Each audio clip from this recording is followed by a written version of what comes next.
পরবর্তী আজকের বিষয়। আজকে যে বিষয়টা আলোচনা করব সেটা হচ্ছে পিএম কিষাণ, প্রধানমন্ত্রীর কিষাণ সম্মান নিধি যোজনা প্রকল্প। আপনি আবেদন করেছেন কিন্তু আপনার আবেদনটি পেন্ডিং দেখাচ্ছে বা রিজেক্ট হয়ে গেছে। এই পেন্ডিং দেখাচ্ছে, তাহলে আপনি কি করবেন, বা রিজেক্ট হয়ে গেছে আপনি এখন কি করে এটা এডিট করবেন, সেটা নিয়ে ভিডিওটা আমি আপনাদের দেখাবো। পিএম কিষাণ নিয়ে এর আগেও আমি অনেক ভিডিও চ্যানেলে আমি আপনাদের দেখিয়েছি। যদি আপনার কোনো কোশ্চেন থাকে এছাড়াও আপনি আমার চ্যানেলে প্লেলিস্টে গিয়ে দেখতে পারেন। আর আজকে আমি যে বিষয়টা যে দুটো আলোচনা করবো সেটি হচ্ছে পিএম কিষাণের রিজেক্ট এবং পেন্ডিং থাকলে আপনি কি করবেন। তাহলে চলুন ভিডিওটা দেখুন, প্রথম থেকে লাস্ট পর্যন্ত দেখুন, তাহলে আশা করি আপনি বুঝতে পারবেন যে আপনার যা প্রবলেম সেটা আমি সলভ করতে পারবো। এটা হচ্ছে ওয়েবসাইটে আসার পর এই ড্যাশবোর্ডে ক্লিক করার পর এটা আসার পর এখানে দেখুন online registration received, online registration accepted, online registration reject, online registration pending. ঠিক আছে, এবার আপনি তাহলে যদি আপনার রিজেক্ট থাকে তাহলে আপনি এখানে নাম দেখাবে, আর পেন্ডিং যদি থাকে তাহলে আপনার এখানে দেখাবে, লাস্টটা দেখাবে 4টি ঘরের মধ্যে। ঠিক আছে, আপনি এবার তাহলে প্রথম আপনার স্ট্যাটাসটা চেক করে নিন যে আপনার স্ট্যাটাসটা কি আছে।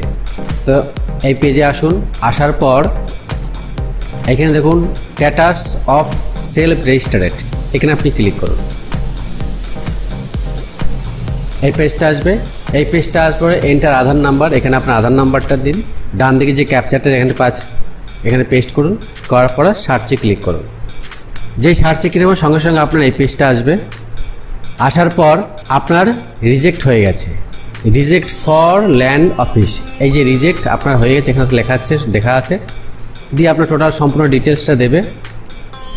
যেহেতু এখানে ল্যান্ড অফিস থেকে রিজেক্ট করেছে, এইটা আপনি এবার কি করে এডিট করবেন। ঠিক আছে, কি করে এডিট করবেন এইটাই আমি আপনাদের এখন দেখাবো। এখান থেকে আমার হোম বাটনে আবার ক্লিক করুন। আসার পর এখানে এখানে দেখুন একটা ঘর আছে update of self registered farmer. ঠিক আছে, এখানে আপনি ক্লিক করুন। ক্লিক করা এখানে আসবে অ্যাজ ইট ইজ, আপনার আধার নাম্বারটা এখানে দিন। ডান দিকে যে ইমেজটা আছে সেটা আপনি এখানে টাইপ করুন, দিয়ে সার্চে ক্লিক করুন। যেই সার্চে ক্লিক করবেন, ক্লিক করার সামনে আপনার ডিটেলসটা এখানে দেখা দেবে। দেখার পর একদম দেখুন লাস্টে ডান দিকে এডিট বলে একটা ঘর আছে, এডিট। আপনার যা ভুল আছে সেটা আপনার দেখিয়েছে পেন্ডিং ফর ল্যান্ড অফিস, এডিটে আপনি ক্লিক করুন। এডিটে ক্লিক করার পর দেখুন আপনার যে ফর্মটা এটা টোটালটা ওপেন হবে। আপনি দেখে নিন যে কোন জায়গাটা আপনি ল্যান্ড অফিসে যেহেতু বলেছে আপনার জমি যে ডিটেলসটা আছে সেটা আপনার এখানে যেখানে ভুল আছে সেটা আপনি কারেকশান করুন। কারেকশান করার পর তা একবার আপনি ঠিকভাবে দেখে নিন সব ঠিক আছে কিনা। যদি আপনার কিছু মিস্টেক হয়ে থাকে সেটা আপনি এডিট করুন। এডিট করার পর নিচে আছে সেভে আপনি ক্লিক করুন।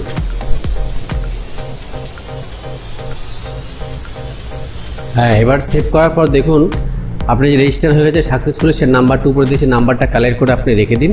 এই নাম্বারটা আপনার ভবিষ্যতে পরে কাজে লাগবে। হ্যাঁ, এরপরে লাস্ট পয়েন্ট হচ্ছে অনলাইন রেজিস্ট্রেশন। আমি আপনাদের দেখালাম যে আপনার যদি রিজেক্ট হয়ে যায় কি করে আপনি ঠিক করবেন। রিজেক্ট হয়ে যাওয়ার পর এরপর আমি দেখাবো পেন্ডিং যদি থাকে আপনি এখন কি করবেন। পেন্ডিং যদি থাকে অনলাইন রেজিস্ট্রেশন পেন্ডিং, দেখুন এখানে অনেক কটা নাম দেওয়া আছে।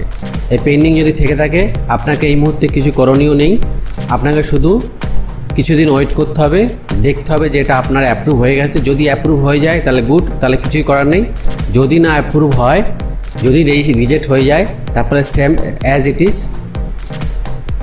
ইট ইজ আপনাকে যেভাবে আমি দেখালাম আপডেট সেলফ রেজিস্ট্রেশন এখানে ক্লিক করে এডিটে এসে আপনার যেখানে ভুল, যেটা ডেজের ভুল দেখাবে সেটাকে আপনাকে এডিট করে আবার দুবার সাবমিট করতে হবে। আমার চ্যানেলে যদি নতুন হন তাহলে চ্যানেলটা সাবস্ক্রাইব করে রাখুন। এরকম ভিডিও আমি প্রতিদিন আপলোড করে থাকি নিজ মাতৃভাষা বাংলাতে। সাথে চ্যানেলে বেল আইকনটি বাজিয়ে রাখুন নতুন ভিডিওর নোটিফিকেশন পাওয়ার জন্য। ভিডিওটি দেখার জন্য অসংখ্য ধন্যবাদ। জয় হিন্দ, বন্দে মাতরম।